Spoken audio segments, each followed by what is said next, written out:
क्रम सत्य घटनाओं से प्रेरित है। जिनके साथ ये घटनाएं घटी उसकी वास्तविकता उन्हीं तक सीमित है। भूत प्रेतों और अपसामान्य विषयों के होने पर चैनल कोई दावा नहीं करता और न ही प्रोत्साहन करता है, बस एक दावा करता है और वो है डर।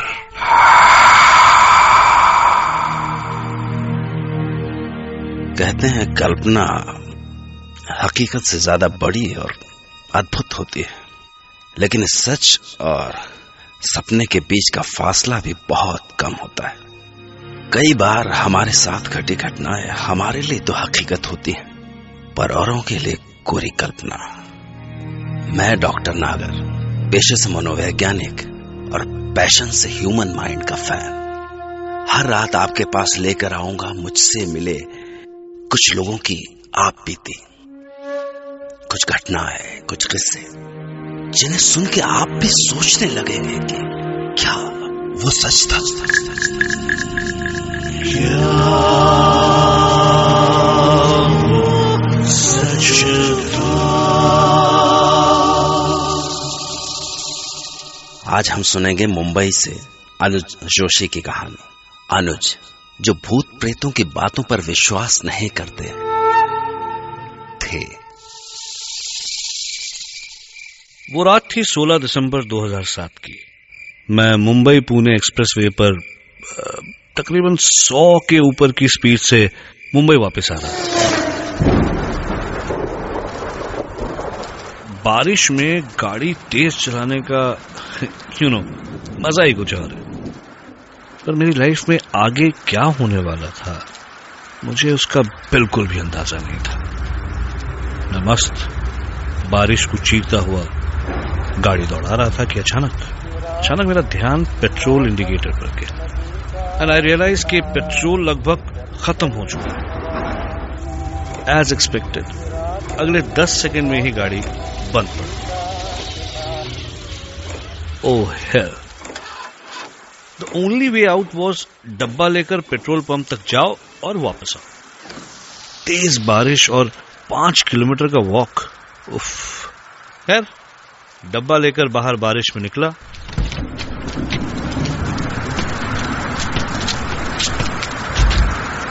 भगवान का नाम लिया और चलो। तब लगा जैसे भगवान ने मेरी सुनी, क्योंकि 10 कदम ही चला था कि देखा कि पीछे से एक गाड़ी चली गई। मैंने लिफ्ट मांगी और गाड़ी रुक गई। तो मैंने कांच पर नॉक किया, होपिंग कि मुझे लिफ्ट मिल जाए। लेकिन जब कांच नीचे हुआ तो पता नहीं क्यों एक अजीब सा डर लगा।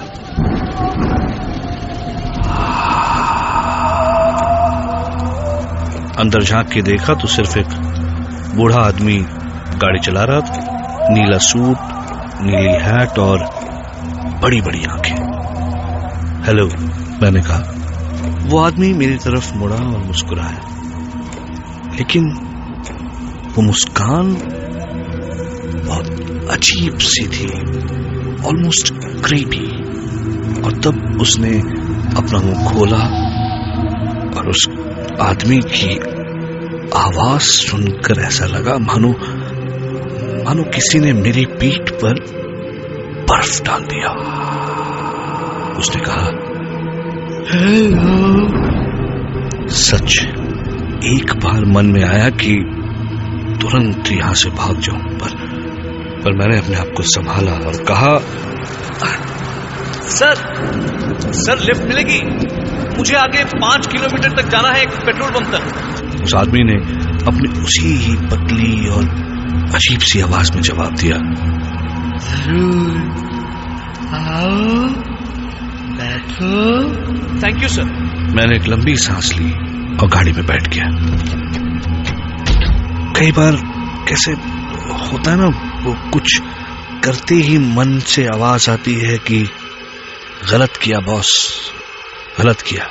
बस वैसी ही आवाज मेरे मन में आ रही थी। मैंने फाइनली कहा, हेलो सर, मेरा नाम अनुज है। Call me Freddy. Okay, hi Freddy. वो मेरी तरफ देखकर मुस्कुराया। पतले से सूखे हुए होंठ और पीले रंग के टेढ़े मेढ़े दांत। मेरी तरफ मुस्कुराने के बाद फ्रेडी डिकोस्टा फिर आगे देखने लगा। धीरे धीरे मेरा डर बढ़ने लगा। फाइनली बातचीत करने के इंटेंशन से मेरे मन में जो आया मैंने कह दिया, आप बहुत खुश लग रहे हैं मिस्टर फ्रेडी। ओह यस, मैं बहुत खुश हूँ। मैं कल सुबह अपने एक दोस्त से 4 साल के बाद मिलूंगा। अच्छा, देखो ये है उसकी तस्वीर। और उसने मुझे एक आदमी की तस्वीर दिखाई। मोटा सा आदमी, उम्र लगभग 50। ओह, तो इसलिए फ्रेडी मुस्कुरा रहे थे। मेरी जान में जान आई। थोड़ा गिल्टी भी फील हुआ, लेकिन इससे पहले मैं कुछ कहता सामने पेट्रोल पंप आ गया।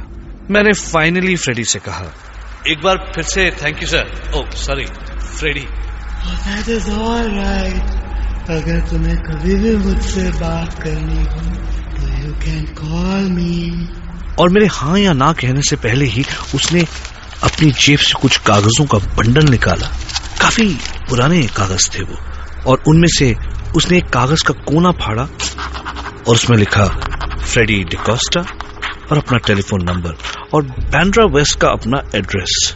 मुझे कागज दे दिया। मैं जैसे ही उतरा उसने अपनी उसी डरावनी आवाज में कहा, फिर मिलेंगे, bye.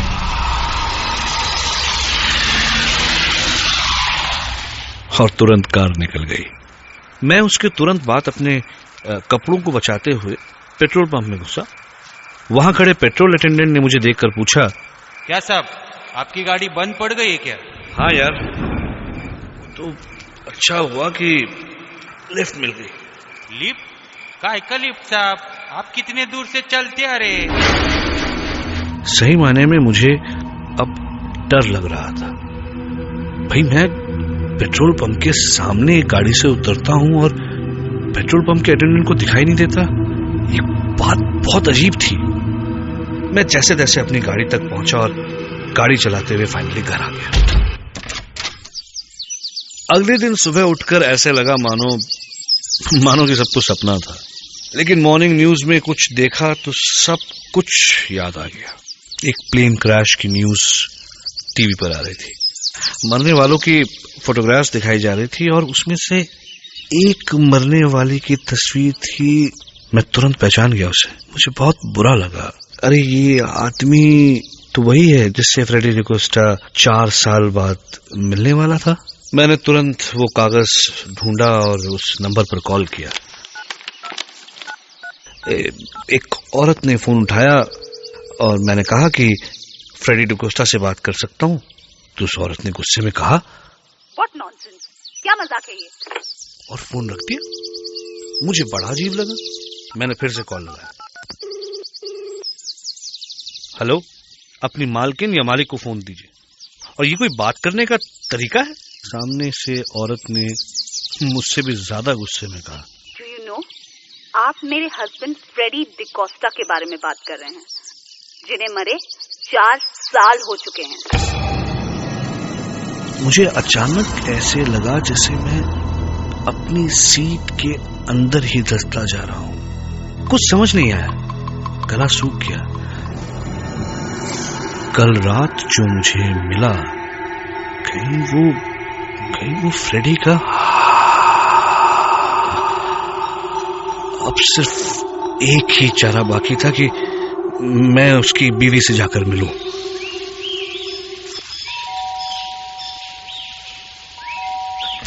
Yes, may I help you? जी, मेरा नाम अनुज है। वो मैंने आपसे फोन पर बात की थी आपके हस्बैंड फ्रेडी के तुम जाते हो या मैं पुलिस को बुलाऊं? नहीं, मेरी बात सुनिए प्लीज। मेरा विश्वास कीजिए, मैं कल रात को उनसे मिला था और मेरी उनसे बात हुई थी। I'll call पुलिस अगर तुम इधर से नहीं गया तो। प्लीज मैडम बात सुनिए। वो उनका कद कुछ 6 फुट का था। वो पतले से बड़ी बड़ी आंखें और उन्होंने वो ब्लू सूट पहना था, ब्लू हैट भी। औरत तुरंत रुक गई, दरवाजा खोला और मुझे देखती रह गई और थोड़ी देर बाद बोली, मैंने दफनाते हुए यही कपड़े पहनाए थे उन्हें। तब उन्होंने मुझे बताया कि 4 साल पहले आज ही के दिन फ्रेडी डिकोस्टा ने खुदकुशी कर ली थी। यानी आज उन्हें मरे हुए 4 साल हो चुके थे। पहले रोज सुबह उठकर मेरे को आई लव यू बोला करता था, लेकिन एक दिन सुबह आई लव यू के बदले उनके मरने की खबर मिली। 4 साल से तड़प रही हूँ कि मेरा फ्रेडी फिर मेरे को आई लव यू बोलेगा। I was shocked। ये सब क्या हो रहा है? उनकी वाइफ मुझे उनकी कब्र तक ले गई। मुझे बहुत अजीब और बहुत ज्यादा डर लग रहा था। फ्रेडी के बारे में हर बात मिली, लेकिन एक चीज नहीं मिली, उनकी आवाज। उनकी वाइफ ने कहा कि हाँ, उनकी आवाज तो मैंने कहा एकदम अजीब सी, पतली सी और फटी हुई सी आवाज थी, राइट? तो उन्होंने कहा नहीं, उनकी आवाज तो मोटी थी। तब अचानक उनका चेहरा एकदम सफेद हो गया और उन्होंने कहा, तुम जानता है मेरा हस्बैंड कैसे सुसाइड किया? अपने गले पे गोली चलाकर। इसीलिए उनकी आवाज। मेरे चक्कर बढ़ते जा रहे थे। तब अचानक उनकी वाइफ ने मुझसे पूछा, पर आपको ये नंबर कैसे मिला? हाँ, उन्होंने मुझे वो कुछ कागजों का बंडल था उनकी जेब में, जिसमें से एक कागज फाड़कर उन्होंने मुझे दिया। अचानक मानो उनकी आंखें और बड़ी हो गई और उन्होंने कहा, किधर है? मुझे वो कागज दे दो अभी, प्लीज मुझे वो कागज दे दीजिए। देखिए इसमें लिखा है फ्रेडी डिकोस्टा, ये फोन नंबर और ये एड्रेस। उस कागज को उन्होंने कुछ ऐसे छुआ जैसे कोई बहुत कीमती चीज हो, और उन्होंने कहा, फ्रेडी आर्मी में था और मैं उसको हमेशा चिट्ठी लिखता था, और ये कागज तो। उन्होंने कागज को पलटा और पीछे उन्हीं के अक्षरों में लिखा था, आई लव यू, और वो रो पड़ी। मैंने वो कागज हाथ में लिया और ऐसे लगा जैसे उस कागज में इलेक्ट्रिसिटी थी। मैंने कहा, देखिए ना, इट्स एज इफ फ्रेडी 4 साल के बाद आपके पास आए हैं और वो आपसे कह रहे हैं। जब मैंने अपने अगले शब्द कहने के लिए मुंह खोला तो मेरी अपनी आवाज मुझे अलग लग रही थी। मैंने कहा, आपसे वो कह रहे हैं कि I love you।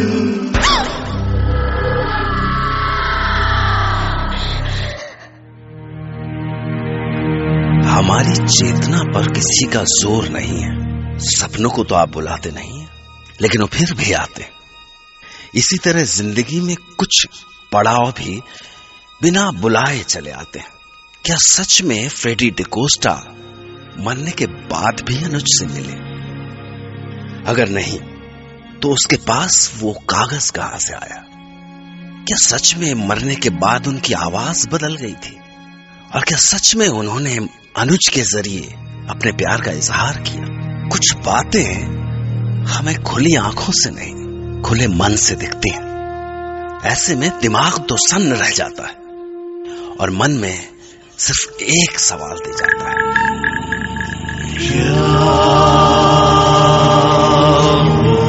सच था।